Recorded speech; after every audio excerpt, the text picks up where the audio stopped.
So ಎಲ್ರಿಗೂ ಮತ್ತೊಂದು ಹೊಸ ಒಂದು ವೀಡಿಯೋಗೆ ಸ್ವಾಗತ. ಯಾರಿನ್ನೂ ನಮ್ಮ ಚಾನಲ್ ಸಬ್ಸ್ಕ್ರೈಬ್ ಆಗಿಲ್ಲ, ಈ ಕೂಡ ನಮ್ಮ ಚಾನಲ್ ಸಬ್ಸ್ಕ್ರೈಬ್ ಆಗಿ ಅದೇ ರೀತಿ ಪಕ್ಕದಲ್ಲಿರೋ ಬೆಲ್ಲೈಕನ್ನು ಪ್ರೆಸ್ ಮಾಡೋದ್ರ ಮುಖಾಂತರ ಆಲ್ ಅನ್ನೋ ಆಪ್ಷನ್ನ ಸೆಲೆಕ್ಟ್ ಮಾಡ್ಕೊಳ್ಳಿ.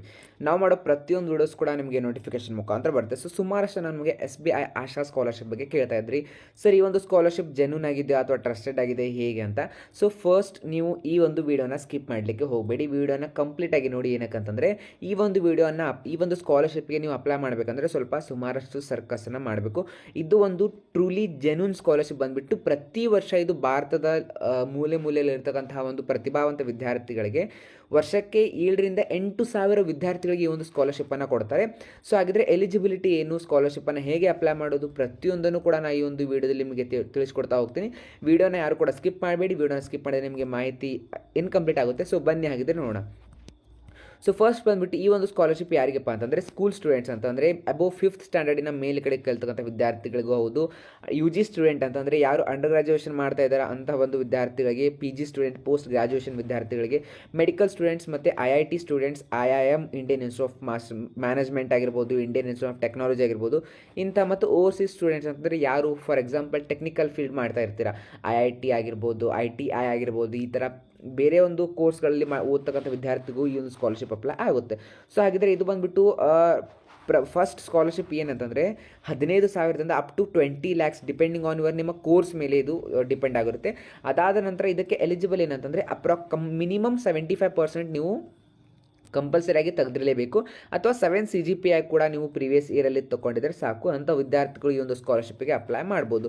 ಸೊ ಅಷ್ಟೇ ಅಲ್ಲ, ಕೆಲವೊಂದಿಷ್ಟು ರಿಸರ್ವ್ಡ್ ಫೀಮೇಲ್ ಕ್ಯಾಂಡಿಡೇಟ್ಸ್ಗೆ ಅಥವಾ SC/ST ವಿದ್ಯಾರ್ಥಿಗಳಿಗೆ ಏನಪ್ಪ ಅಂತಂದರೆ 50% ಏನಂತಂದರೆ ಮಿನಿಮಮ್ ಕಟ್ ಆಫನ್ನು ಇಟ್ಟಿದ್ದಾರೆ. ಅದೇ ರೀತಿ ಪರ್ಸೆಂಟೇಜ್ ಮಾರ್ಕ್ಸ್ ಬಂದುಬಿಟ್ಟು 67 ಯಾರ್ದಾಗಿರುತ್ತೆ ಅಥವಾ CGPI 6.3 ಯಾರ್ದಾಗಿರುತ್ತೆ ಅಂತಹ SC/ST ವಿದ್ಯಾರ್ಥಿಗಳು ಈ ಒಂದು ಸ್ಕಾಲರ್ಶಿಪ್ಗೆ ಅಪ್ಲೈ ಮಾಡಬಹುದು. ಸೊ ಇದನ್ನು ಎಲಿಜಿಬಿಲಿಟಿ ಬಗ್ಗೆ ನೋಡ್ಕೊಳ್ಳೋದಾದರೆ school student, UG, PG, medical student, IIT ಮತ್ತು IIM ವಿದ್ಯಾರ್ಥಿಗಳು ಕೂಡ ಅಪ್ಲೈ ಮಾಡ್ಬೋದು. ಇದು ಎಲ್ಲ ಒಂದು ಭಾರತೀಯ ವಿದ್ಯಾರ್ಥಿಗಳಿಗೆ ಆಗಿರುತ್ತೆ. ಅಪ್ಲಿಕೇಶನ್ ಏನಂತಂದರೆ 9th to 12th ವರೆಗೂ ಯಾರು ಓದ್ತಾ ಇದ್ದಾರೆ ಅಂಥ ವಿದ್ಯಾರ್ಥಿಗಳಿಗೂ ಕೂಡ ಹೌದು. ಮಿನಿಮಮ್ 75% ಆಗಿರಬೇಕು. ಫ್ಯಾಮಿಲಿ ಇನ್ಕಮ್ 3 ಲಕ್ಷಕ್ಕಿಂತ ಕೆಳಗಡೆ ಇರಬೇಕು.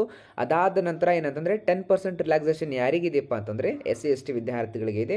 ಅದಾದ ನಂತರ 50% ಬಂದುಬಿಟ್ಟು ಫೀಮೇಲ್ ಅಂತಂದರೆ ಕಂಪಲ್ಸರಿ. ನೋಡಿ, ಇವಾಗ ಅವರು 100 ಜನ ವಿದ್ಯಾರ್ಥಿಗಳಿಗೆ ಸ್ಕಾಲರ್ಶಿಪ್ ಕೊಡ್ತಾ ಇದ್ದಾರೆ ಅಂದರೆ ಅದರ 50 ಜನ ವಿದ್ಯಾರ್ಥಿನಿಯರಿಗೆ ಮಾತ್ರ, ಅಂದರೆ ಫೀಮೇಲ್ ಕ್ಯಾಂಡಿಡೇಟ್ಸ್ಗೆ ಮಾತ್ರ ಕೊಡ್ತಾರೆ. ಇನ್ನು 50% ಬಂದುಬಿಟ್ಟು SC/ST ವಿದ್ಯಾರ್ಥಿಗಳಿಗೆ ಅಂತಂದರೆ ಇನ್ನು 50%ಅಲ್ಲಿ ಜನರಲ್ OBC ಅವರು ಇದಕ್ಕೆ ಏನಂತಂದರೆ ಅಪ್ಲೈ ಮಾಡ್ಕೋಬೋದು. ಸೊ ಫಸ್ಟ್ ಬಂದುಬಿಟ್ಟು ಸ್ಕಾಲರ್ಶಿಪ್ ಅಮೌಂಟ್ ಏನಂದರೆ ಇದು 50,000ಗಿಂತ ಮೇಲೆ ಆಗಿರುತ್ತೆ. ಸೊ ಅಪ್ಲಿಕೇಶನ್ ಪ್ರೊಸೆಸ್ ಹೇಗೆ ಅಂದರೆ ಫಸ್ಟ್ ಬಂದುಬಿಟ್ಟು ನೀವು ಸ್ಕಾಲರ್ಶಿಪ್ ಅಪ್ಲಿಕೇಶನನ್ನು ಹಾಕ್ಲಿಕ್ಕೆ ಸ್ಟಾರ್ಟ್ ಮಾಡ್ತೀರಾ. ಲಾಗಿನ್ ಆಗಿ ನಿಮ್ಮ ಇಮೇಲ್ ID, ರಿಜಿಸ್ಟರ್ ಮೊಬೈಲ್ ನಂಬರಿಂದ ಲಾಗಿನ್ ಆದ ನಂತರ ನಿಮಗೆ ಒಂದು ಅಪ್ಲಿಕೇಶನ್ ಫಾರ್ಮ್ ಓಪನ್ ಆಗುತ್ತೆ. ಅಪ್ಲಿಕೇಶನ್ ಫಾರ್ಮ್ನ ನೀವು ಫಿಲ್ ಮಾಡ್ತಾ ಹೋದಂತೆ ಲಾಸ್ಟಿಗೆ ನಿಮ್ಮ ಒಂದು ಡೀಟೇಲ್ಸ್ ಎಲ್ಲ ಸಬ್ಮಿಟ್ ಆದಮೇಲೆ ಅಪ್ಲೋಡ್ ಡಾಕ್ಯುಮೆಂಟ್ಸ್ ಅಂತ ಕೇಳುತ್ತೆ. ಡಾಕ್ಯುಮೆಂಟ್ಸನ್ನು ನೀವು ಅಪ್ಲೋಡ್ ಮಾಡಾದ ನಂತರ ನೀವು ಏನಂತಂದರೆ ಅಲ್ಲಿ ಪ್ರಿವ್ಯೂವನ್ನು ಅಂದರೆ ಎಕ್ಸೆಪ್ಟ್ ಮಾಡಿಕೊಂಡು ಪ್ರಿವ್ಯೂ ನೋಡಬೇಕು. ಆಮೇಲೆ ಸಬ್ಮಿಟ್ ಅಪ್ಲಿಕೇಶನ್ ಅಂತ ಇರುತ್ತಲ್ಲ, ಸೊ ಅಲ್ಲಿ ಬಂದುಬಿಟ್ಟು ನಿಮ್ಮ ಒಂದು ಡೀಟೇಲ್ ಕರೆಕ್ಟ್ ಆಗಿದೆಯಲ್ಲ ಅಂತ ನೋಡ್ಕೊಂಡ್ಬಿಟ್ಟು ಫೈನಲ್ ಆಗಿ ನೀವು ಏನಂತಂದರೆ ಅಪ್ಲಿಕೇಶನ್ ಸಬ್ಮಿಟ್ ಮಾಡಬೇಕು. ಸೊ ಅದಾದ ನಂತರ ಏನಂತಂದರೆ ಎಸೆನ್ಷಿಯಲ್ ಡಾಕ್ಯುಮೆಂಟ್ಸ್ ಯಾವ್ಯಾವ ಇರ್ತಾವಲ್ಲ ಪ್ರತಿಯೊಂದನ್ನು ಕೂಡ ನೀವು ಅಟೆಸ್ಟ್ ಮಾಡಿಸ್ಬಿಟ್ಟು ಇಲ್ಲಿ ಸಬ್ಮಿಟ್ ಮಾಡಬೇಕಾಗುತ್ತೆ. ಸೊ ಯಾವೆಲ್ಲ ಡಾಕ್ಯುಮೆಂಟ್ಸ್ ನಿಮಗೆ ಇಲ್ಲಿ ಮೇನ್ ಆಗಿ ಬೇಕಂತಂದರೆ ನಿಮ್ಮ ಒಂದು ಅಕಾಡೆಮಿಕ್ ರಿಸಲ್ಟ್ ಅಂದರೆ 10th 12th ಮತ್ತು ಡಿಗ್ರಿ ಅಂತಂದರೆ ಇಫ್ ಇನ್ ಕೇಸ್ ನೀವೇನಾದರೂ 9th ಅಪ್ಲೈ ಮಾಡ್ತಾ ಇದ್ದಾರೆ ಅಂದರೆ ಯಾವುದೇ ಮಾರ್ಕ್ ಶೀಟ್ ಅವೈಲೇಬಲ್ ಅಂದರೆ ಬೇಕಾಗಿರೋದಿಲ್ಲ. 8th ಮತ್ತು 7th ಏನಾದರೂ ಕೇಳಿದರೆ ಅದನ್ನ ಅಪ್ಲೈ ಮಾಡಬೇಕಾಗುತ್ತೆ. ಇನ್ನು PU ವಿದ್ಯಾರ್ಥಿಗಳು 10th marks card compulsory. Degree ವಿದ್ಯಾರ್ಥಿಗಳಿಗೆ 12th ಮತ್ತು ಫಸ್ಟ್ ಇಯರ್ ಸೆಕೆಂಡ್ ಇಯರ್ ಡಿಗ್ರಿಲಿ ಓದ್ತಾ ಇದ್ದಾರೆ ಆ ಮಾರ್ಕ್ಸ್ ಕಾರ್ಡ್ ಕೂಡ ಕಂಪಲ್ಸರಿ ಆಗಿರುತ್ತೆ. ಇನ್ನು ಐಡೆಂಟಿಟಿ ಪ್ರೂಫ್ಗಾಗಿ ನೀವು ಗೌರ್ಮೆಂಟ್ ಎನಿ ಇಶ್ಯೂ ಐಡಿಯನ್ನು ಅಪ್ಲೋಡ್ ಮಾಡ್ಬೋದು. ಅದರಲ್ಲಿ ಆಧಾರ್ ಕಾರ್ಡನ್ನು ಪ್ರಿಯೋರ್ ಆಗಿ ಅವರು ಕೇಳಿದ್ದಾರೆ. ಅಷ್ಟೇ ಅಲ್ಲ, ಫೈನಾನ್ಷಿಯಲ್ ಡಾಕ್ಯುಮೆಂಟ್ಸ್ ಅಂತಂದರೆ ಕರೆಂಟ್ ಇಯರ್ ಫೀಸ್, ನೀವೇನಾದ್ರು ಫೀಸ್ ಪೇ ಮಾಡಿರುವಂಥ ರೆಸಿಪ್ಟ್ ಇದ್ದರೆ, ಆಮೇಲೆ ಬ್ಯಾಂಕ್ ಸ್ಟೇಟ್ಮೆಂಟ್ ಇದ್ದರೆ, ಆಮೇಲೆ ಕ್ಯಾಸ್ಟ್ ಆ್ಯಂಡ್ ಇನ್ಕಮ್ ಫಾರ್ಮ್ 16 ಅಂತಂದರೆ ನಿಮಗೆ ಗೊತ್ತಿರೋ ಹಾಗೆ ನಮ್ಮ ಒಂದು ಕರ್ನಾಟಕ ಸರ್ಕಾರದಿಂದ ನೀಡುವಂತಹ ಜಾತಿ ಮತ್ತು ಆದಾಯ ಪ್ರಮಾಣ ಪತ್ರ ಕೂಡ ಅದಕ್ಕೆ ನಡೆಯುತ್ತೆ. ಇನ್ನು ಅಡ್ಮಿಷನ್ ಪ್ರೂಫ್ ಬಂದುಬಿಟ್ಟು ID ಕಾರ್ಡ್ ಆಗಿರ್ಬೋದು, ಮೊನಾಫೈಡ್ ಸರ್ಟಿಫಿಕೇಟ್ ಆಗಿರ್ಬೋದು, ಅಡ್ಮಿಷನ್ ಲೆಟರ್ ಆಗಿರ್ಬೋದು.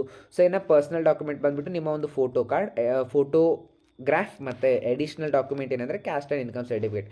ಇದು ಮೋಸ್ಟ್ ಅಂದರೆ ಹಾಕಲೇಬೇಕು ಅಂತ ಏನಿಲ್ಲ, ಅದನ್ನು ನೀವು ಹಾಕ್ಬೋದು. ಬಟ್ ಇಲ್ಲಿ ನೋಡ್ಬೋದು ಅಪ್ಲಿಕೇಶನ್ ಸ್ಟಾರ್ಟ್ ಡೇಟ್ ಬಂದುಬಿಟ್ಟು ಸೆಪ್ಟೆಂಬರ್ 19ಗೆ ಸ್ಟಾರ್ಟ್ ಆಗಿದೆ ಮತ್ತು ಅಪ್ಲಿಕೇಶನ್ ಎಂಡ್ ಬಂದುಬಿಟ್ಟು ನವೆಂಬರ್ 15. ಇನ್ನು ನಿಮಗೆ 1.5 ತಿಂಗಳ 10 ದಿನ ಈ ಒಂದು ಸ್ಕಾಲರ್ಶಿಪ್ಗೆ ಅಪ್ಲೈ ಮಾಡಲಿಕ್ಕೆ ಟೈಮ್ ಇದೆ. ಸೊ ಇದಾದ ನಂತರ ನೀವೇನಂತಂದರೆ ನೀವು ಇಲ್ಲಿ ಪ್ರತಿಯೊಂದನ್ನು ಕೂಡ ಇಲ್ಲಿ ಏನಂತಂದರೆ ಸ್ಕಾಲರ್ಶಿಪ್ಪನ್ನು ಹೇಗೆ ಟ್ರ್ಯಾಕ್ ಮಾಡೋದು, ಇಲ್ಲಿ ಸುಮಾರಷ್ಟು ಫ್ರೀಕ್ವೆಂಟ್ಲಿ ಆಸ್ಕ್ಡ್ ಕ್ವಶನ್ಸ್ ಅಂತ ಇದ್ದಾವೆ. ಇಲ್ಲಿ ಹೋಗ್ಬಿಟ್ಟು ನೀವು ಪ್ರತಿಯೊಂದನ್ನು ಕೂಡ ನೀವು ಚೆಕ್ ಮಾಡ್ಕೋಬೋದು. ಅದಾದ ನಂತರ ನಿಮಗೇನಾದರೂ ಡೌಟ್ ಇದ್ದರೆ SBI ಸ್ಕಾಲರ್ಶಿಪ್ SBIFoundation.co.inಗೆ ನೀವು ಕೂಡ ಹೆಲ್ಪ್ಲೈನ್ ಮುಖಾಂತರ ನೀವು ಕಾಲ್ ಮಾಡಿ ಕೂಡ ತಿಳ್ಕೊಬೋದು. ಸೊ ಹಾಗಿದ್ರೆ ಸ್ಕಾಲರ್ಶಿಪ್ಪನ್ನು ಹೇಗೆ ಅಪ್ಲೈ ಮಾಡೋದು ಅಂತ ತಿಳಿಸ್ತೀನಿ ನೋಡಿ. ನಾನು ಡಿಸ್ಕ್ರಿಪ್ಷನಲ್ಲಿ ನಿಮಗೆ ಲಿಂಕ್ ಕೊಟ್ಟಿರ್ತೀನಿ, ನೀವು ಆ ಲಿಂಕ್ ಮೇಲೆ ಕ್ಲಿಕ್ ಮಾಡಿ ಈ ಒಂದು ಸ್ಕಾಲರ್ಶಿಪ್ಗೆ ಅಪ್ಲೈ ಮಾಡ್ಬೋದು. ಇಲ್ಲ ಅಂತಂದರೆ ನೀವು ನನಗೆ ಲಿಂಕ್ ಇಲ್ಲ ಅಂತಂದರೆ ಸರ್ ಲಿಂಕ್ ಅಂತ ಕಮೆಂಟ್ ಮಾಡಿ, ನಾನು ನಿಮಗೆ ಲಿಂಕನ್ನು ಪ್ರೊವೈಡ್ ಮಾಡ್ತೀನಿ.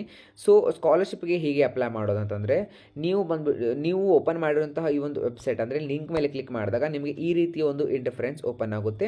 ಸೊ ಇಲ್ಲಿ ಅಪ್ಲೈ ನೋ ಅಂತ ಇರುತ್ತೆ, ಅಪ್ಲೈ ನೋ ಮೇಲೆ ಕ್ಲಿಕ್ ಮಾಡಿದಾಗ ನಿಮಗೆ ಅದು ಬಂದುಬಿಟ್ಟು ರಿಜಿಸ್ಟರ್ ಮತ್ತು ಅಪ್ಲೈ ನೋ ಅಂತ ಇಲ್ಲಿ ಕೇಳುತ್ತೆ. ಸೊ ರಿಜಿಸ್ಟರ್ ಮೇಲೆ ಕ್ಲಿಕ್ ಮಾಡ್ಕೋಬೇಕಾಗುತ್ತೆ.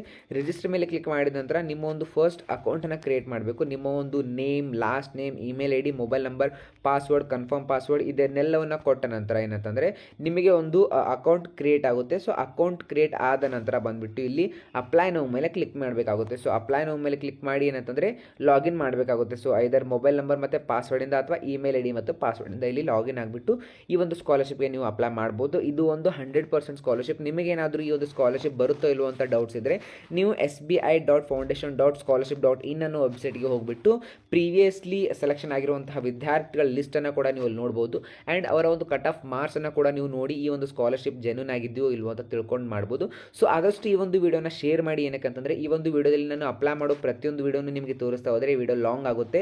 ಸೊ ಆಮೇಲೆ ನೀವು ಸ್ಕಿಪ್ ಮಾಡ್ತೀರಾ. ಸೊ ನಿಮಗೇನಾದರೂ ಅಪ್ಲಿಕೇಶನನ್ನು ಹಾಕುವಾಗ ಮಿಸ್ಟೇಕ್ ಮಾಡಬಾರ್ದು ಅಂತಂದರೆ ನಾವೊಂದು ಅಪ್ಲಿಕೇಶನ್ ಹಾಕುವ ವಿಡಿಯೋವನ್ನು ನಿಮಗೆ ಸಪ್ರೇಟಾಗಿ ಮಾಡ್ತೀನಿ. ನಿಮಗೇನಾದರೂ ಆ ಒಂದು ವಿಡಿಯೋ ಬೇಕಿತ್ತಪ್ಪ ಅಂದರೆ ಕಮೆಂಟ್ ಸೆಕ್ಷನಲ್ಲಿ ಏನಂತಂದರೆ ಅಪ್ಲಿಕೇಶನ್ ವಿಡಿಯೋ ಅಂತ ಹಾಕಿ ಅದನ್ನು ನಿಮಗೆ ರಿಪ್ಲೈ ಮಾಡ್ತೀನಿ ಮತ್ತು ವಿಡಿಯೋನ ಮಾಡಲಿಕ್ಕೆ ಟ್ರೈ ಮಾಡ್ತೀನಿ.